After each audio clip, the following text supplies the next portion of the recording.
وعلیکم السلام ورحمۃ اللہ وبرکاتہ۔ آپ نے سوال فرمایا کہ بھینس اور جو بھینسا نہ ہو دوسرا بیل یعنی گائے والا بیل جو ہو تو اس کے آپس میں چونکہ جفتی نہیں ہو سکتی، لہٰذا اس کیٹیگری میں گائے کی کیٹیگری میں بھینس کو شامل ہی نہیں رکھا جائے گا۔ تو پہلے اس لیے جو ہے قربانی صرف گائے کی اور ان جانوروں کی کہی گئی ہے قرآن میں۔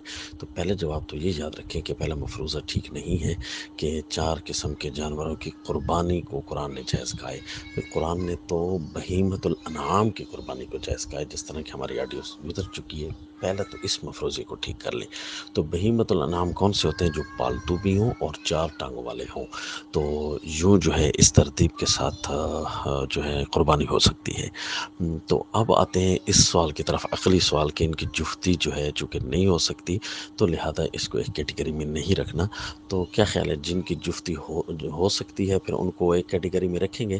مثلا نعوذ باللہ خنزیر اور یہ جو ہے نا دمبے وغیرہ کی بھی جفتی کرائی گئی ہے، تو اس سے جو ہے ایک جانور پیدا ہوا ہے، تو کیا پھر اس کی قربانی جائز ہوگی؟ یقیناً نہیں، کیونکہ جانور جو ہوتے ہیں ماں کے تابع ہوتے ہیں، تو لہذا جو چیز پیدا ہوئی ہے نا وہ وہی چیز ہوگی جو اس کی ماں تھی۔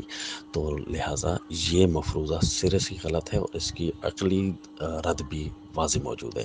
باقی جو ہے شرعی حل بھی پیش کر دیا کہ بہیمۃ الانعام کی قربانی ہوتی ہے۔